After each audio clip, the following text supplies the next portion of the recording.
Olá pessoal, hoje a aula é muito importante, é a aula de métricas de paisagem, né? Que é a forma que a gente quantifica a heterogeneidade da paisagem para depois avaliar a influência dessa heterogeneidade espacial nos padrões e processos ecológicos.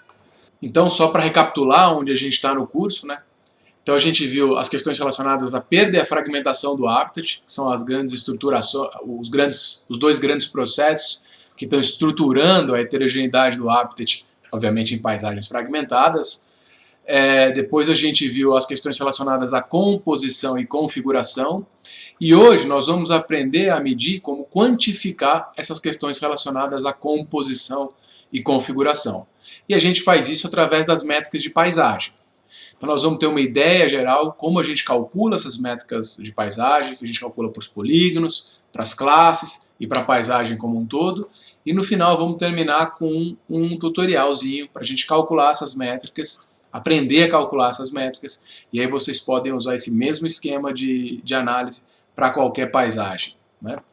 Então os objetivos dessa aula são de apresentar as métricas de paisagem mais comuns, tá? Hoje tem muitas métricas, são N métricas, cada um tem gente, muitos trabalhos que criam novas métricas, né, para refletir melhor os padrões espaciais, né, e para tentar entender melhor os padrões e processos ecológicos, né, essa relação das questões espaciais com os padrões e processos ecológicos, né.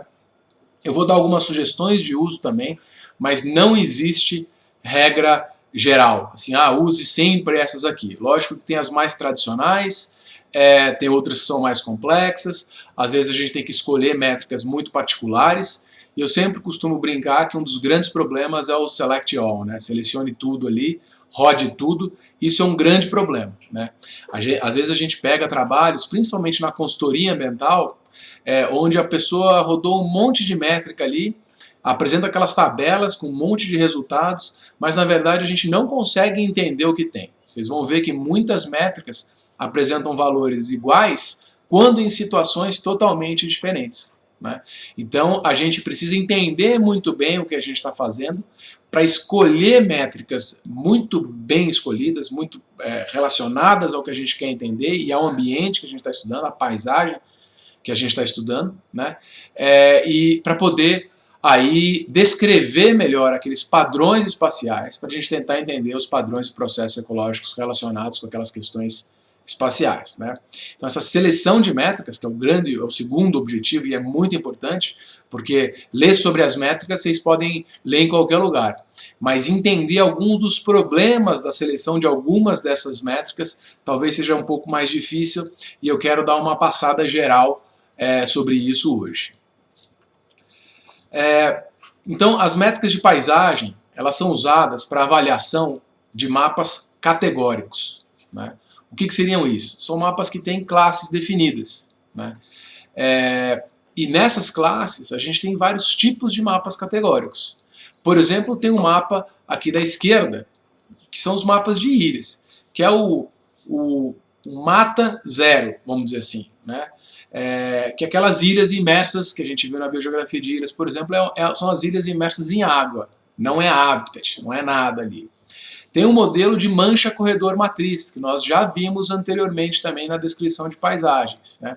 Aí a gente já teria uma matriz que não é habitat, mas ela não é água também, ela tem suas características, seja uma agrofloresta, seja um eucaliptal, seja uma pastagem, né, seja uma agricultura de soja e milho, né, tem os corredores, tem as manchas de diferentes tamanhos e assim por diante.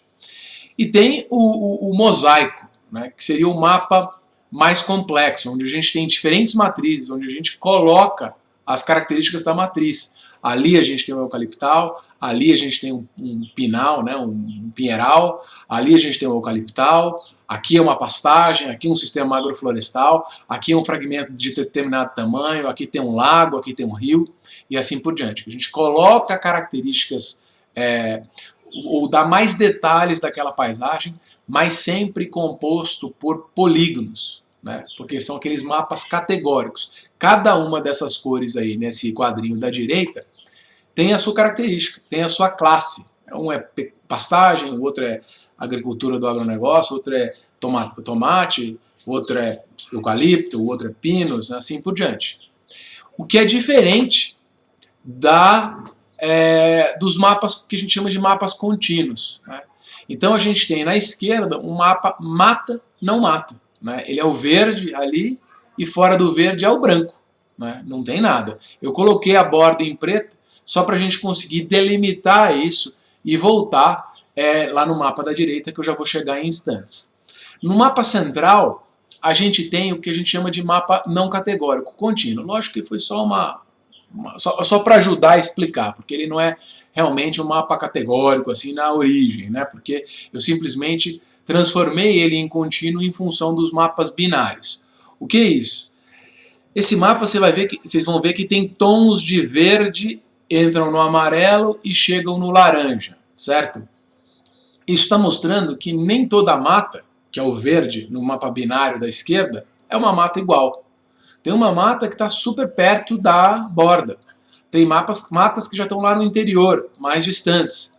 Tem mata que está perto da borda e ainda é uma península, uma invaginação dentro da matriz. Tem mata que está perto da borda, mas já é mais para dentro. Tem mata que está em todo quanto é característica. E da mesma forma, a matriz. A matriz não é simplesmente uma matriz. Tem matriz que está perto da floresta. Tem matriz que está longe da floresta. Tem matriz que está entre duas manchas da floresta. A gente consegue ver isso bem no mapa da direita, no quadrinho da direita, onde eu sobrepus o limite em preto que eu tinha no mapa da esquerda com o mapa contínuo que eu tinha no centro. E aí vocês vão poder ver que, por exemplo, nessa região mais à direita do fragmento, onde ele dá uma entradinha aí, né, que seria mais a leste, vocês vão ver que, vamos dizer assim, o verde adentra um pouco mais a matriz, enquanto do lado esquerdo do fragmento, que o fragmento é um pouco mais, acho que é convexo, né, que fala, mais para dentro assim, o amarelo adentra mais um pouco da matriz. Então a gente tem, ambos são matas ali, só que um está mais verde do que o outro, assim como a gente tem as matas mais interior que estão mais verdes que o outro, que as matas da borda. Os fragmentos menores, apesar de serem fragmentos de mata, vocês vão ver que eles não estão tão verdes, porque eles são fragmentos que têm um formato e um tamanho menor. Portanto, aquela mata, por mais que esteja ali no centro daquele fragmento pequeno, ela não está tão distante da borda quanto as matas que estão no centro do fragmento maior. Então, basicamente, quando a gente calcula as métricas de paisagem, pelo menos as métricas de paisagem tradicionais, e existem muitas métricas de paisagem hoje em dia para para mapas não categóricos, para mapas contínuos também, né?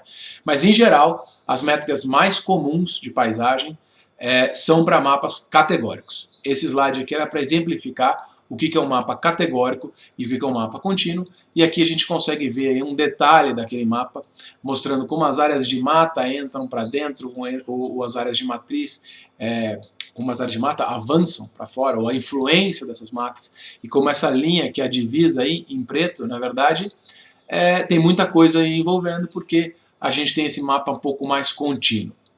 Mas vou apresentar nessa aula métricas para calcular baseadas em mapas categóricos, ou seja, aqueles que têm as classes, pastagem, floresta, eucalipto e assim por diante. Bem discretos e são formados por polígonos.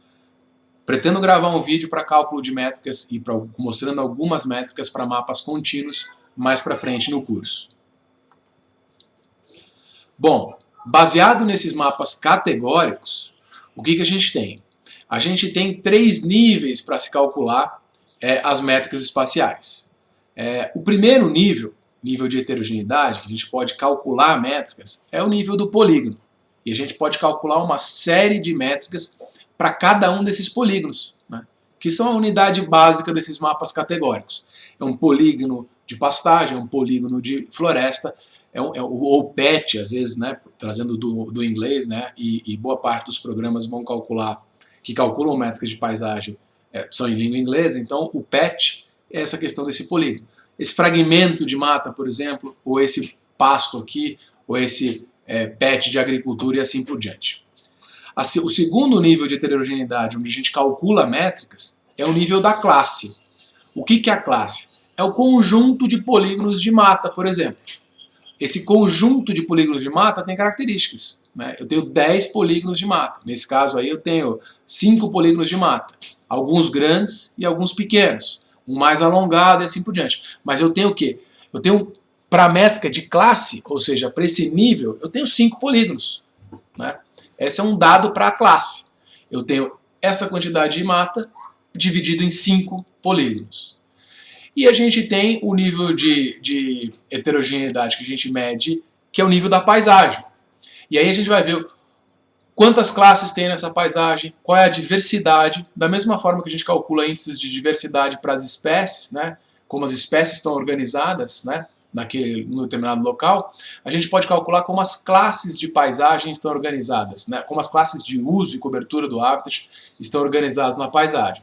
Ou seja, eu tenho 4 classes e elas estão homogeneamente distribuídas, cada uma tem 25%, ou eu tenho 3 classes e elas estão homogeneamente distribuídas e cada uma tem 33%, ou eu tenho 3 classes e uma tem 66% e as outras duas dividem os 30 e poucos por cento que faltam, né? E aí a gente tem uma distribuição de classes menos balanceada, né?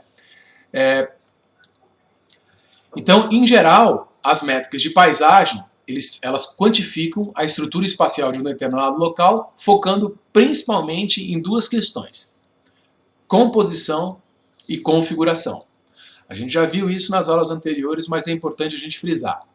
Composição é o que e quanto tem. Por exemplo, como eu falei para vocês agora há pouco. Eu tenho 3 classes nessa paisagem, é 33, 33, 33%. Ou eu tenho pastagem, agricultura, silvicultura e floresta nativa, e cada uma tem 25%. Ou eu tenho 4 classes e a floresta nativa tem só 10%. As outras 3 classes dividem com 30% cada uma, o restante da paisagem, né? Então, o que tem e quanto tem é uma questão de composição, certo? E a configuração é como está organizado isso no espaço. Então vamos supor, voltando no exemplo anterior, eu tenho 10% de floresta nessa paisagem e ela está organizada toda em um fragmento, essa floresta, um grande fragmento. Ou não, eu tenho 10% de floresta nessa paisagem e eu tenho 10 fragmentos com 1% cada um. Está bem mais fragmentado. Essa é a forma de organização que eu tenho dessa paisagem, e isso não funciona, não é só para a floresta, mas funciona também como eu estou organizando as pastagens, como eu estou organizando a silvicultura, como eu estou organizando basicamente qualquer classe de uso do solo, ou todas as classes, né, de uso do solo. E é basicamente isso que a gente busca analisar no nível hierárquico da paisagem, né? A gente tem uma variedade e abundância de tipos de classe de paisagem, né? Onde a gente não considera obrigatoriamente o arranjo espacial, porque o arranjo espacial a gente vai considerar na configuração, que é como está organizado, né? Mas aí a gente tem uma série de variáveis que a gente pode quantificar, né? Proporção da paisagem que tem cada tipo de classe, riqueza de classe, eu tenho 4 classes, eu tenho 5 classes, eu tenho 7 classes. A uniformidade da distribuição das classes, 30%, 30%, 30%. Ou 25, 25, 25, ou tá com 90, 8, 2, né? Como que está dividida essa distribuição, e a diversidade. Então, índices de diversidade, Simpson, Shannon, como vocês viram na ecologia, para as espécies, para a composição, para a diversidade de espécies, né, em comunidades.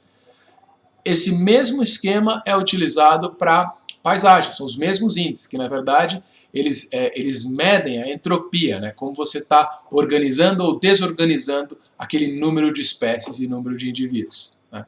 Então, basicamente, é a mesma ideia que a gente transfere para a paisagem e, em geral, essas métricas são calculadas porque a gente entende que paisagens mais diversas podem potencialmente abrigar comunidades de espécies mais diversas. Ou seja, a biota é mais diversa também.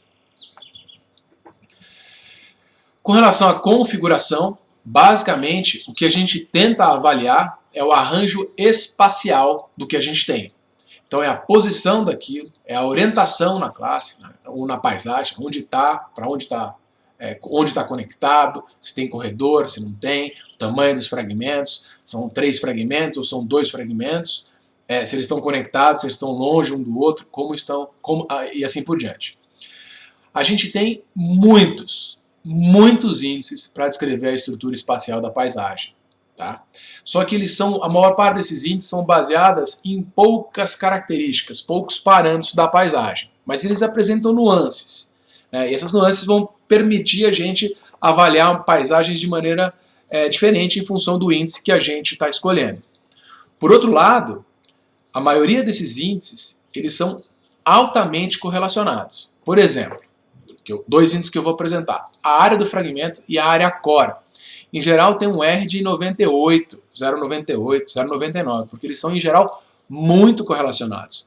Ou seja, se você vai usar os 2 índices para descrever área e área core, você está falando a mesma coisa. Eles são basicamente a mesma coisa, né? E eu vou explicar o que é a área, eu vou explicar o que é a área core para frente. Mas existem muitos índices que são correlacionados ou redundantes, né? Outros índices que são correlacionados, em geral, fragmentos maiores têm um índice de conectividade maior, em geral. Por que isso? Porque quando você é maior, você tem mais chance de estar próximo de outros fragmentos. Portanto, você tem mais chance de estar conectado. Outro fator que é correlacionado, em geral, é a forma do fragmento e a conectividade. Se você tem um fragmento mais alongado, que se estica com uma mesma área de um fragmento mais compacto, consequentemente você tem mais chance de estar próximo de outros fragmentos, porque você está se alongando, você está se espalhando pela paisagem. Por outro lado, você tem um efeito de borda muito maior, então você tem uma relação com o efeito de borda, você tem uma relação com a conectividade, e a gente pode ter aí índices redundantes, como a área e a área core, e amplamente correlacionados, como os que eu mostrei para vocês. Mas vamos lá, vamos entrar em alguns exemplos agora de métricas de paisagem para a gente avaliar a heterogeneidade das paisagens que a gente está trabalhando. Acho que o índice mais comum, né, mais fácil de utilizar e mais utilizado é o tamanho dos polígonos que a gente está trabalhando. Esse é um dado básico, né? A gente está trabalhando num fragmento que tem 1, 2, 15 hectares, ou a gente está trabalhando num fragmento que tem milhares de hectares. A gente já viu a biogeografia de ilhas, a gente já viu a relação espécie-área nas aulas anteriores, então a gente sabe que o tamanho do fragmento influencia no número de espécies que a gente tem ali, certo? Então essa é uma das características fundamentais da avaliação em mapas categóricos. Nós estamos com fragmentos de tamanho grande ou fragmentos de tamanho pequeno, ou como é que é a distribuição desses fragmentos, né? Porque a gente pode avaliar o dado para o fragmento, para o polígono, no nível hierárquico de heterogeneidade do polígono. Este fragmento tem 1.900 hectares. A gente pode ver a distribuição, a gente pode ver a densidade dos fragmentos em determinados locais. A maioria das métricas de paisagem incorporam direta ou indiretamente o efeito do tamanho do polígono, ou é afetada por ela. Como eu falei para vocês, fragmentos maiores tendem a ser mais bem conectados, isso depende da métrica, porque às vezes você tem um fragmentinho muito pequeno próximo de um fragmento grande, e aí algumas métricas vão mostrar que esse fragmentinho pequeno ele é muito mais conectado do que o grande. Porque o grande vai estar conectado a um fragmento pequeno, e o pequeno vai estar conectado a um fragmento grande. Né? Então você tem, poxa, eu sou pequeno, mas tem um baita grandão aqui do lado, isso pode me ajudar muito, e o grande, eu sou grandão, mas eu tenho um pequenininho do lado, isso não ajuda nada. Né? Então o índice de conectividade do grande, nesse caso, pode ser menor, mas o grande tem chance de estar conectado com mais outros fragmentos que o pequenininho não tem, porque ele está ali reduzidinho. Óbvio que o mais importante de tudo isso é a gente entender, biologicamente falando, ecologicamente falando, qual é o efeito dessas conectividades. Porque a gente falar que esse pequenininho é super bem conectado porque tem um grandão do lado, e biologicamente falando, o que nos está dizendo isso? E o grandão, você baixa a conectividade porque tem um pequenininho do lado, o que isso biologicamente está falando? Qual que é a interferência daquele pequenininho? Qual a interferência desse nível, desse índice de conectividade no grandão? Isso aí é alguma coisa importante, biologicamente falando?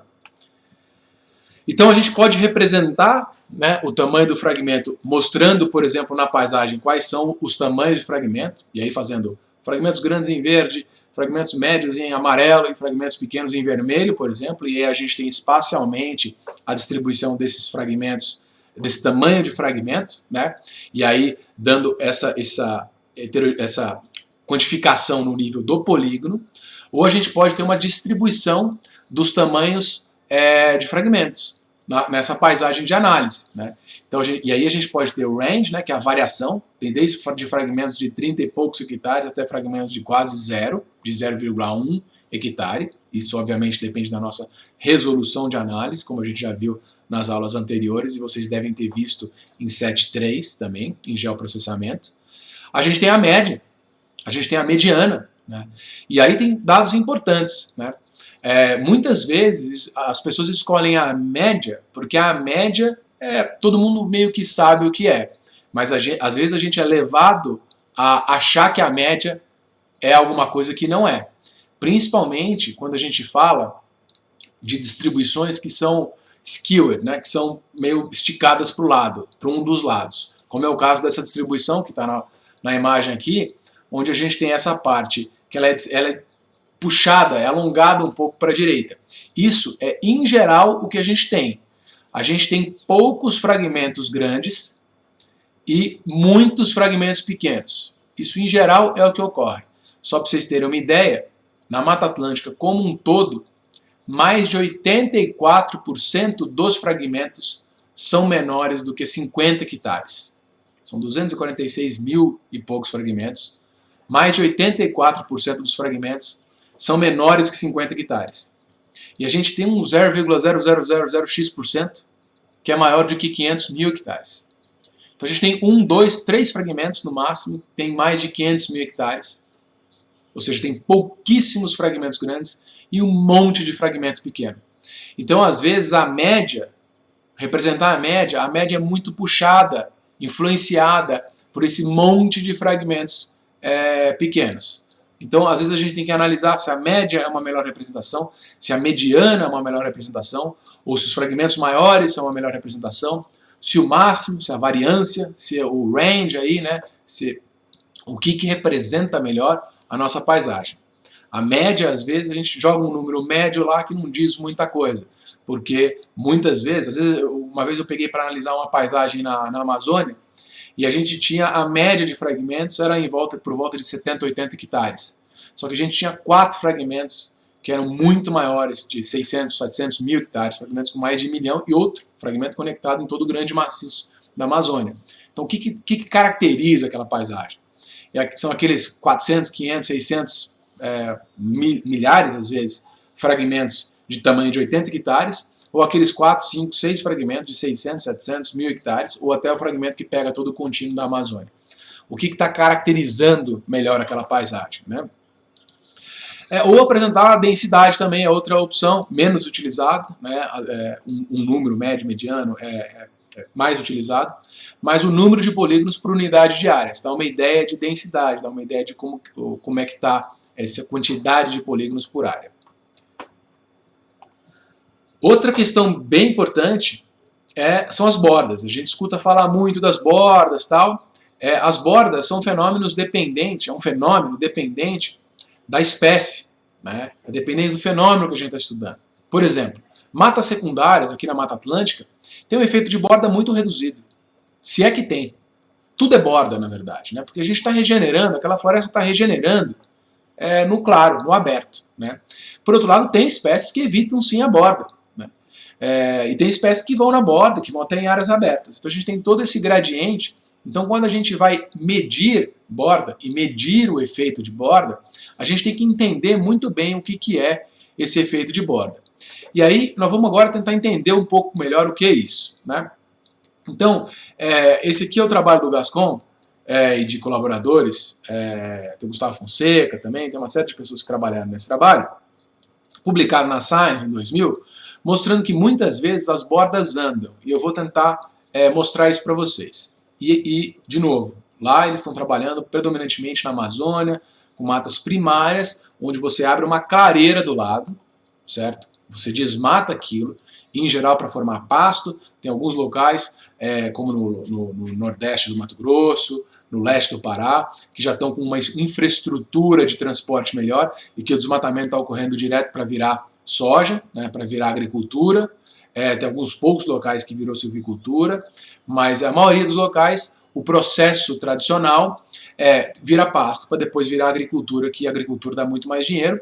Obviamente o gado sai andando, então você não precisa de uma infraestrutura muito boa. Agora, para a soja, você vai precisar passar com colheitadeira, com trator, com os caminhões levando a soja embora. A soja não sai andando como o gado. Então, geralmente, ela vem depois. Esse é o tradicional na Amazônia, né? Então, o que acontece? Você desmata aquela floresta, corta um pedaço e fica com um pedaço de floresta intacto e outro pedaço aberto que você transforma em pastagem. Esse desmatamento faz bater muito mais sol, né? Faz entrar um vento muito mais forte, certo? Então o que acontece? Você acaba dessecando esse trecho mais perto da borda, fica menos úmido, né? Tem uma radiação solar distinta, então começa a proliferar espécies que precisam de sol e que ali não estavam porque era subbosque de uma área bastante sombreada, que era uma floresta madura, né? Então você começa a ter lianas, você começa a ter a proliferação de lianas que começam a pesar nas árvores, você começa a ter entrada de vento, isso acaba desestabilizando um pouco a floresta e ela acaba tendo uma mortalidade maior de árvores, especialmente aquelas árvores grandes, muito grandes, emergentes, etc. Isso acaba, quando cai uma dessas árvores gigantes, você acaba abrindo uma clareira muito grande, então que esse processo de clareira acaba ampliando, né, esse processo de borda acaba ampliando e adentrando muitos metros, né? Existem alguns estudos na Amazônia que mostram que esses efeitos de borda podem ser sentidos até 400 metros dentro da floresta. Então, às vezes o que a gente está perdendo de floresta pode ser potencialmente muito maior, porque a gente está secundarizando todas essas bordas de mata, e 400 metros é coisa pra caramba, né? Então pense todas as bordas aí 400 metros. Existem estudos que mostram que talvez essas áreas chegam a 250 metros, aí muito mais fortes, 50 metros, então é bem variável e a gente vai ver algumas das variações, mas aí o gado começa a entrar nessas áreas buscando um pouco de sombra, né? O sol é muito forte, acaba levando sementes de gramínea nas fezes, acaba comendo algumas plântulas, pisoteando, mudando a composição de espécies vegetais, socando o solo, né, compactando o solo, e acaba gerando um efeito de borda que pode se alastrar. Quando é agricultura, às vezes pulveriza, né, e dá deriva desses herbicidas e acaba entrando na mata. Eu mesmo já mostrei dentro de áreas de mata e senti a deriva de agrotóxico entrando na floresta, bastante dentro da mata, né, e eu vi os passarinhos também voando. Imagino que os insetos sejam os mais afetados, que afinal esses venenos são focados neles, né. Obviamente, os esquemas de pulverização e mesmo o de manejo de gado tem melhorado, tem tido muito menos deriva, afinal, de agrotóxico, afinal, eles estão jogando dinheiro fora também, né? Então tem melhorado o processo de pulverização, mas isso ainda é muito forte, muito claro, e com efeito que pode ser ampliado. Mas, por exemplo, eu vou usar um outro exemplo aqui de borda, né, que é a entrada de capins exóticos, particularmente a braquiária, decubens, né, dentro de área de cerrado. Então, a Vânia Regina Pivello, lá da USP, tem vários trabalhos mostrando como essa braquiária, né, como esses capins exóticos, não só a braquiária, mas esses capins africanos, entram predominantemente pela borda, né.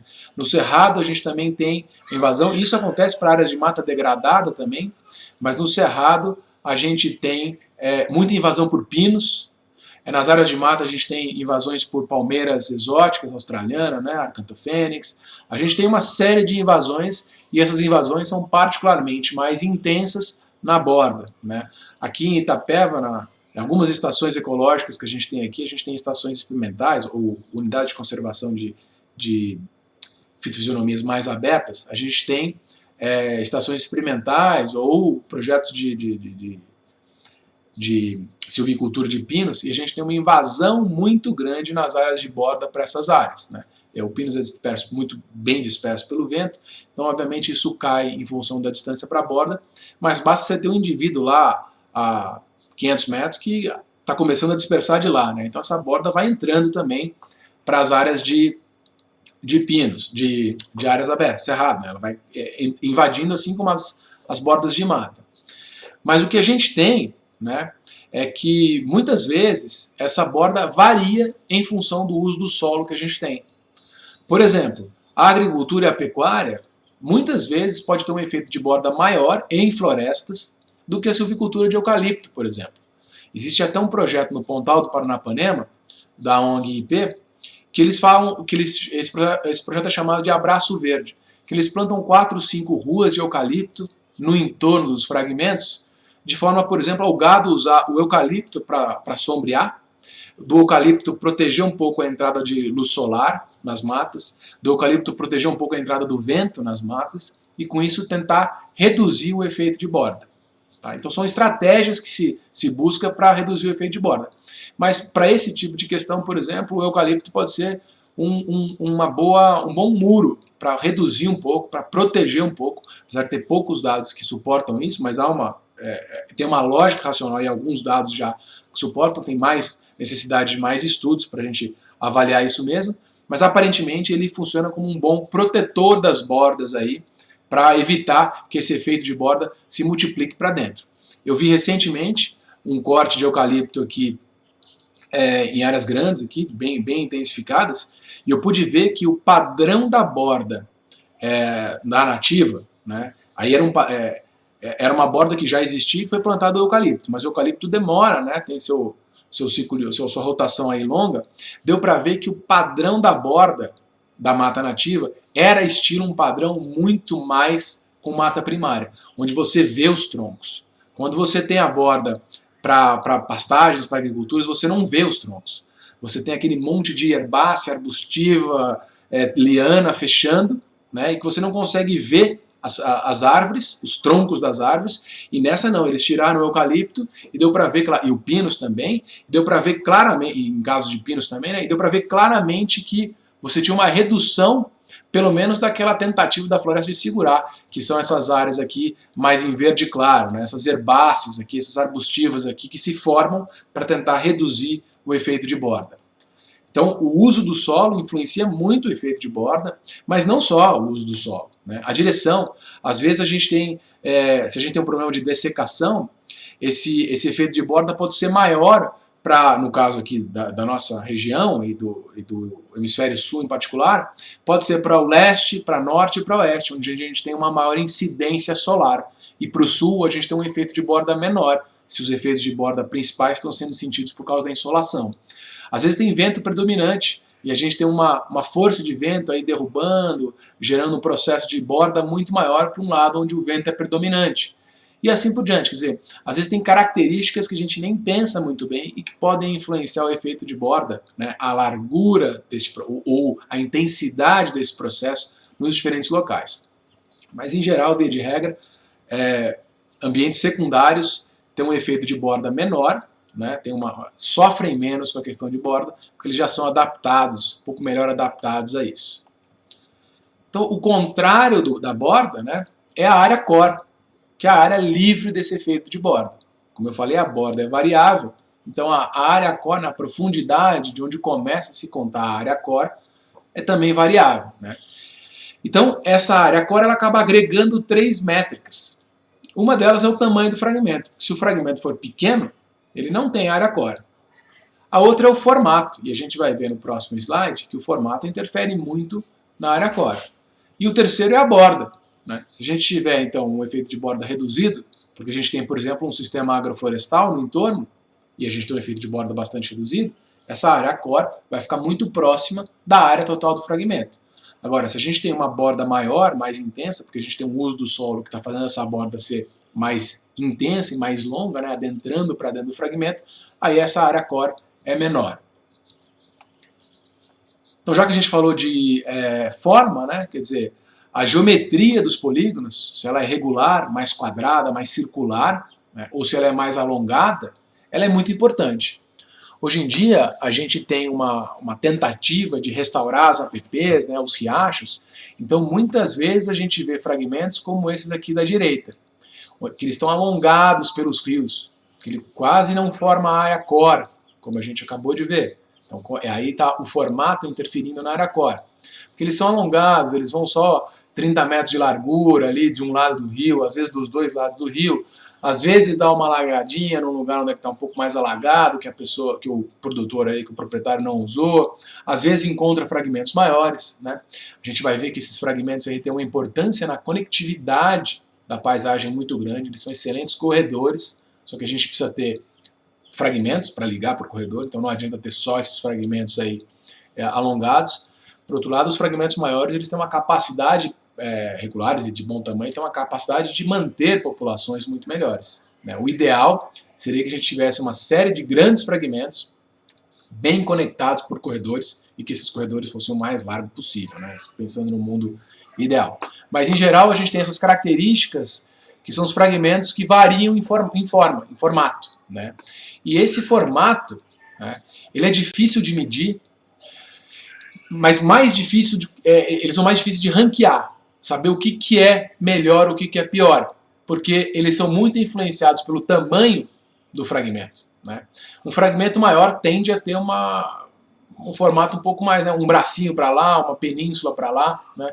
Então, e como que isso pode potencialmente influenciar a biota? Se um fragmento maior tem uma península, ele tem um efeito de borda maior, tem uma área de borda maior, tem uma proporção borda interior maior, mas e aí, para a biodiversidade, né? Então, como os fragmentos diferem de tamanho e de forma muito, né, tem uma complexidade de forma e de tamanho muito grande, essa relação às vezes é difícil de ranquear, sabe? Aquele é menos irregular, ou aquele é mais regular, ou aquele é mais irregular e assim por diante. Então, na maioria das vezes, a gente tenta usar isso aí como uma média da paisagem, para a gente tentar entender, né, média ou mediana, como a gente já conversou com relação aos tamanhos dos fragmentos, mas também muito a gente tenta analisar os formatos dos fragmentos em função dos diferentes usos do solo também, né, para tentar entender se algum uso do solo favorece fragmentos mais irregulares ou favorece fragmentos mais regulares, ou se determinada região tem fragmentos mais regulares, determinada região com fragmentos mais irregulares, e que esses irregulares podem potencialmente servir mais como conectividade e os regulares mais para manutenção de espécies. Então, é difícil de ranquear, apesar da gente ter claramente, quando a gente joga num gradiente, a gente consegue até ver, mas é difícil de ranqueá-los. Quem é mais irregular, porque eles estão variando em tamanho, variando em forma, muito em forma.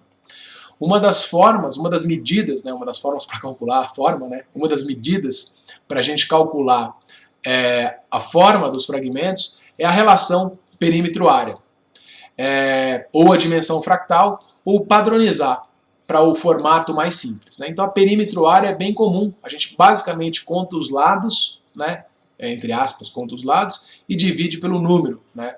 Então a gente tem que, aqui a gente tem 0,94, aqui a gente tem 0,83 e aqui a gente tem 0,67. Então a relação perímetro-área, aqui a gente tem um perímetro menor em função da área, portanto a gente tem uma forma mais regular, e aqui a gente tem um perímetro maior em função da área, então a gente tem no centro, no triângulo aí, então a gente tem um formato mais irregular, e no retângulo da direita a gente tem um formato intermediário entre o quadrado e o triângulo, porque ele mostra 0,83. Então todos eles têm o mesmo tamanho, 36 quadradinhos, né, tem área igual a 36, vamos para padronizar, só que um tem 24 de perímetro, um tem 30 e o outro tem 34.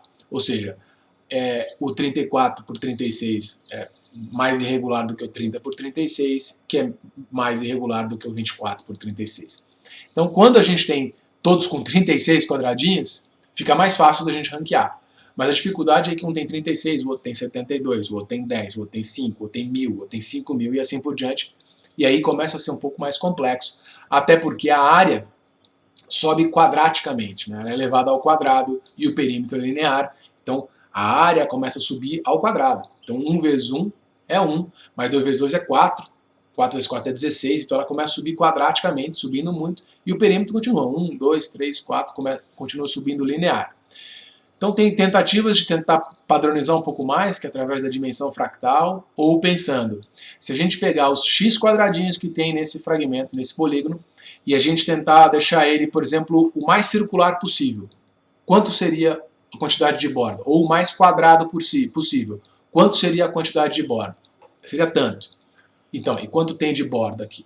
Então, o mínimo de borda seria o mais circular possível, o mais quadrado possível, você padroniza isso, e quanto que ele tem de borda, né? E quanto seria o mais bagunçado possível, mais borda possível. E aí você consegue ranquear, meio tentar ranquear todos os fragmentos que você tem em função dos tamanhos, em função de diferentes formatos. Espero que tenha ficado claro, mas a complexidade da borda é algo complicado de se medir, principalmente de se ranquear, né? Outra forma da gente tentar avaliar a complexidade da forma é tentar ver o que a gente tem de possibilidade dentro de círculos, né? Quanto que a gente consegue fechar de verde, nesse caso aí, dentro desse determinado círculo, quanto a gente consegue fechar de verde dentro de vários círculos, né? Então, radius of gyration é uma métrica que a ecologia de paisagem, esse cálculo de variáveis espaciais, trouxe inclusive de outras ciências, para tentar ver o quanto compacto, vamos dizer, são essas métricas. Mas contiguity, linear index, elongation, deformity, eles são outros índices para calcular, para tentar entender um pouco melhor e tentar fazer esse índice menos variável em função da área, para se tentar medir forma, mas de maneira geral eles são muito pouco usados. Então, já indo agora mais para as questões de conectividade, né? E a gente lembra da biogeografia de ilhas, que a gente tinha o tamanho das ilhas e a conectividade interferindo, né? E o isolamento das ilhas para o continente. Lógico que em paisagens fragmentadas a gente tem um efeito de conectividade muito importante, muito mais complexo do que na biogeografia de ilhas, uma vez que primeiro na biogeografia de ilhas a gente tinha água, né? Uma matriz padronizada, e em paisagens fragmentadas a gente tem pastagem, a gente tem agricultura, a gente tem silvicultura, a gente tem sistemas agroflorestais, a gente tem diferentes permeabilidades, diferentes características dessa matriz, e também a gente tem uma relação muito grande entre as ilhas, né? Entre os polígonos, que na biogeografia de ilhas é simplificada por uma relação única entre continente e ilha. Então essa complexidade é muito maior em paisagens fragmentadas. E as medidas de conectividade são também muito diversas, né? E a gente busca explicar, né, essa conectividade em paisagens fragmentadas de diferentes maneiras. A gente vai ter uma aula só para conectividade, então vou passar muito brevemente pelas métricas mais simples, mais relacionadas à configuração diretamente estrutural, que a gente chama, e eu vou explicar isso na aula de conectividade, na próxima aula. Então o isolamento é em geral medido de patch para patch. Por exemplo, o isolamento de polígonos entre polígonos de mata.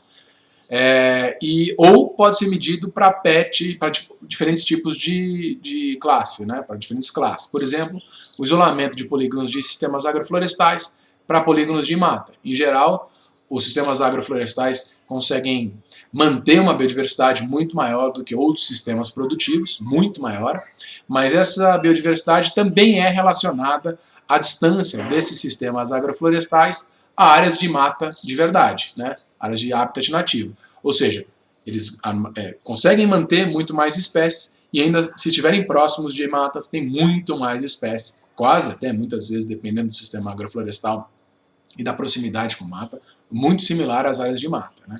Então, esse é o isolamento dos PETs, distância entre os PETs, tá? E ela representa essa tendência dos PETs estarem, dos polígonos estarem mais ou menos distantes, em geral para a mesma classe, mas como eu falei, pode ser SAF para floresta e assim por diante, né? Existe uma série de métricas utilizadas para calcular essa distância, tá? O vizinho mais próximo, nearest neighbor, né? Em geral é uma das mais utilizadas, né? Então às vezes a gente tem que, por exemplo, para esses dois fragmentos aqui, o vizinho mais próximo deste aqui é este aqui, e deste aqui é este aqui, mas para este fragmento aqui da ponta direita embaixo, o vizinho mais próximo é este aqui, né? Mas ele não é o vizinho mais próximo desse. Então tem algumas vezes que o vizinho mais próximo, aí os dois são vizinhos mais próximos um do outro, mas em outros casos não, a gente tem esse vizinho mais próximo diferente. Então o vizinho mais próximo é um deles.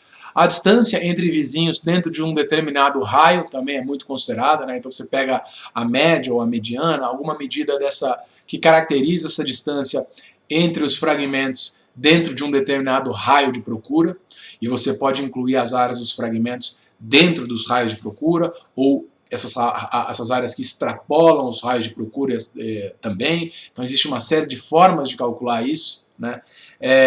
Às vezes você pondera essa distância pela área.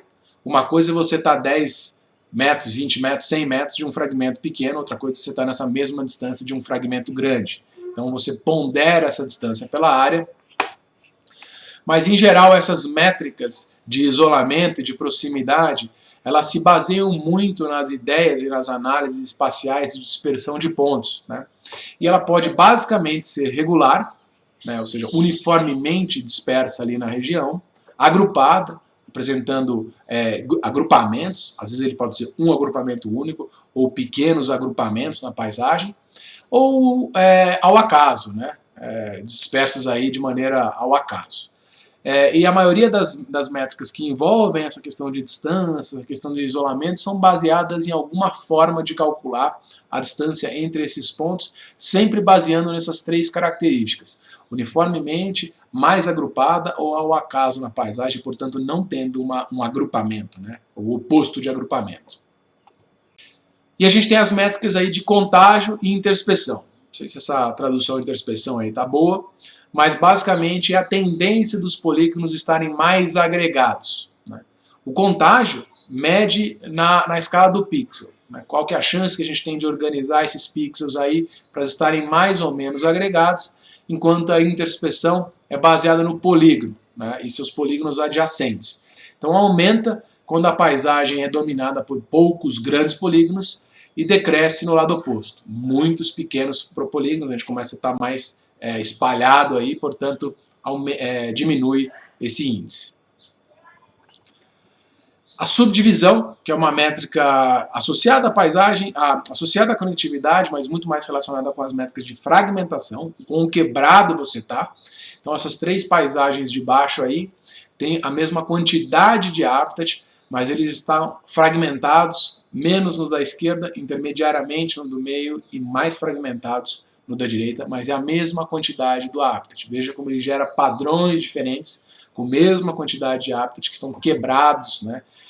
E obviamente isso interfere na conectividade também. O que é importante, e a gente vai ver isso com detalhe na próxima aula, é que a conectividade depende muito do processo que a gente está estudando, ou da espécie que a gente está estudando. Por exemplo, esses dois fragmentos de mata aí podem estar conectados por esse gavião, mas podem estar absolutamente isolados para esse ratinho que eu estou representando aqui, né? À direita. Esse ratinho aí não consegue chegar no outro fragmento, então esses fragmentos estão isolados. Por outro lado, para outra espécie, fragmentos podem estar conectados. Então, às vezes, a gente tem um conjunto muito grande de índices de conectividade e, às vezes, esses índices de conectividade dão valores, resultados diferentes, né? Isso vem um pouco da nossa definição de o que é conectado, né? O que é a conectividade.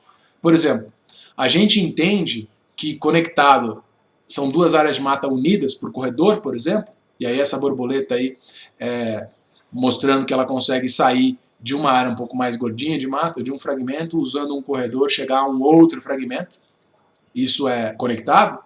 Ou a gente acha que conectado são todos os fragmentos que estão numa determinada distância, que aquela espécie, e aí representada por uma Piriglena leucoptera, olho de fogo, é capaz de cruzar. Vamos supor que a Piriglena é capaz de cruzar 20 metros de área aberta.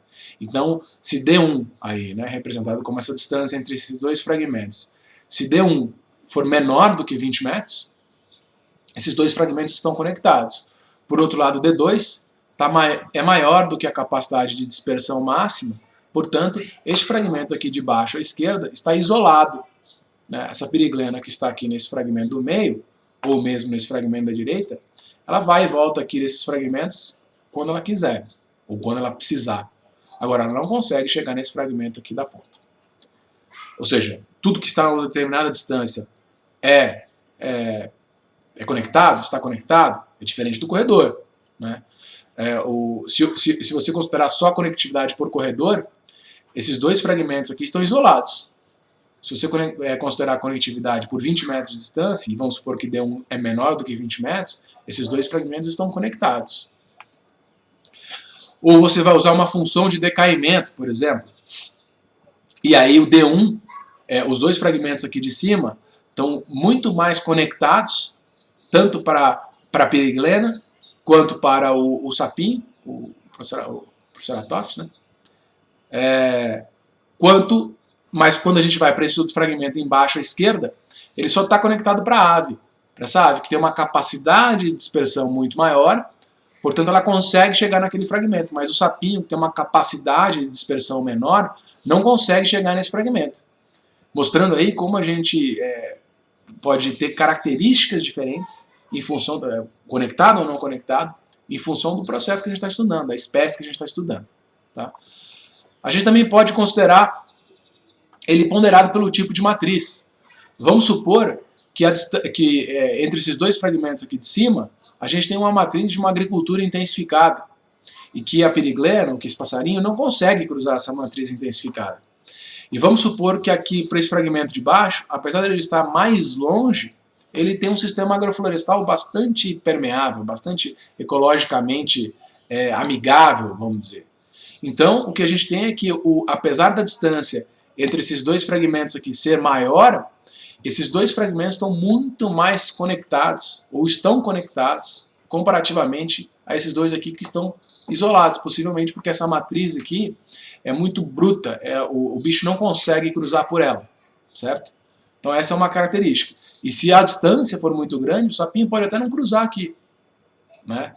E aí ele fica isolado aqui. Antes, o que era acessível para ele, vamos supor que a gente mudou a matriz do uso do habitat aqui, e agora deixou de ser conectado, porque a gente intensificou, por exemplo, o uso do habitat ali, e aí essa matriz deixou de ser permeável para esse sapinho, e a gente acabou isolando esses fragmentos. Então, ponderado pelo tipo de matriz, só para vocês terem uma ideia da complexidade que a gente tem. Isso aqui a gente está trabalhando com 3 fragmentos. Imagina quando a gente coloca centenas de milhares de fragmentos, onde a gente tem matrizes diferentes, onde essas matrizes mudam com o tempo, onde a gente tem o dinamismo da floresta nativa que regenera, que é cortada, e isso ganha uma complexidade, N espécies, não só uma ou duas, né? Isso ganha uma complexidade muito grande. Então, a importância da conectividade para paisagens fragmentadas, né? Porque são raras as espécies que conseguem se manter exclusivamente num determinado fragmento. Em paisagens fragmentadas, as espécies, para sobreviver em paisagens fragmentadas, as espécies precisam se mover por essas paisagens fragmentadas. Portanto, a conectividade vira algo extremamente importante, né? Ganha muita importância, né? A gente tem uma série de formas de medir. A gente já viu a percolação, por exemplo, numa aula anterior, né? O vizinho mais próximo, como eu expliquei, a quantidade de habitat dentro de um raio. A gente tem teorias que a gente tem pego emprestada de outras ciências, como a teoria dos grafos e a teoria dos circuitos, Circuitscape e Graph Theory, ao contrário, né? Graph Theory e Circuitscape, respectivamente, vamos dizer assim, que a gente tem pego emprestado porque eles já têm todo um arcabouço conceitual, métricas desenvolvidas, e a gente tem aplicado isso para paisagens fragmentadas. A gente vai ver um pouco dessas métricas na próxima aula.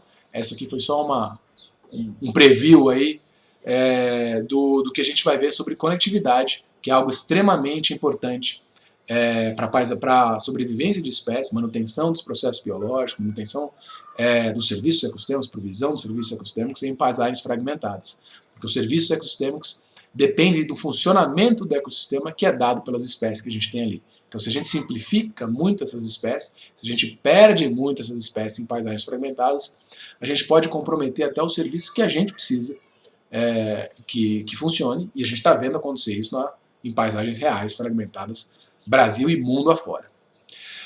Mas isso eu já estou adiantando um pouquinho da próxima aula. O que eu queria deixar muito claro para vocês é que não é selecionar todos os índices. Não é procurar o que dá a diferença, né? Muitas vezes as pessoas selecionam montes de índices e veem, olha, esse aqui deu diferente, isso aqui deu assim, isso aqui deu assado, então vou usar esse aqui porque é isso aqui que eu vou conseguir mostrar a diferença. Não é assim que a gente faz, não é por aí. Então, o que a gente precisa é, antes de calcular qualquer coisa, ter muito claro e conhecer o lugar que a gente está trabalhando. Eu, quando trabalhava com consultoria ambiental, eu fazia questão de primeiro explorar um pouco espacialmente os mapas e depois ir na área e andar por ela toda, entrar nos fragmentos, ver o que tinha, o que não tinha, conversar com os outros colegas biólogos que estavam trabalhando com os diferentes grupos taxonômicos, anfíbios, répteis, mamíferos, para tentar ver o que eles estavam vendo ali com a questão da heterogeneidade espacial e como isso estava se influenciando os padrões e processos ecológicos ali, principalmente os padrões de distribuição de espécies, né, e as potencialidades de conservação dessas espécies nas paisagens fragmentadas que a gente estudava.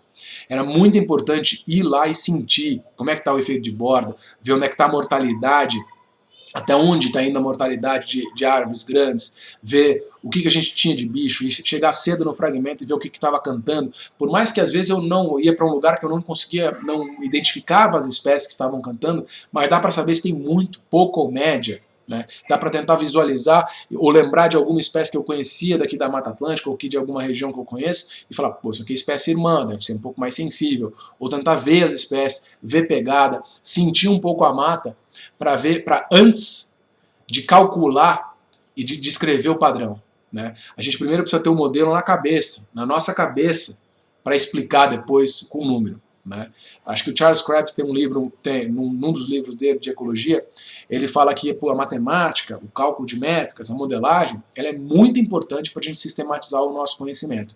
Mas quem vai resolver os problemas e quem vai definir as questões são ecólogos, né? São biólogos, são pessoas que entendem dos bichos, das plantas, dos organismos vivos que tem ali e das relações com o ambiente. Ou seja, antes de sair calculando métrica, a gente precisa entender o lugar. Se não dá para ir no lugar, se debruce sobre os mapas, se debruce sobre os mapas de geomorfologia, de geologia, da distribuição das fitofisionomias, de rios, de estradas, o histórico da região é extremamente importante, né? Se já está detonado há muito tempo, se é uma fronteira de desmatamento recente, né? Do que nós estamos falando ali. Isso é muito importante para vocês selecionarem o que vocês vão usar para descrever aquela paisagem. Não usem Select All, não selecionem tudo ali e faz uma planilha gigante, cheia de métricas, e aí selecione o que você quer. Você pode até, por facilidade, calcular tudo de uma vez, mas já tenha pré-estabelecido, pré-definido, o que você está querendo ver, o que você está querendo calcular, para tentar mostrar esses padrões que você está vendo. Né? Busque métricas que condizem com o lugar que você quer analisar. Às vezes, se você tem um lugar muito dendrítico, com formas muito complexas, às vezes os índices tradicionais de conectividade, esse isolamento, etc., que eu mostrei, não funcionam. Estão longe de funcionar. Não representam bem a paisagem.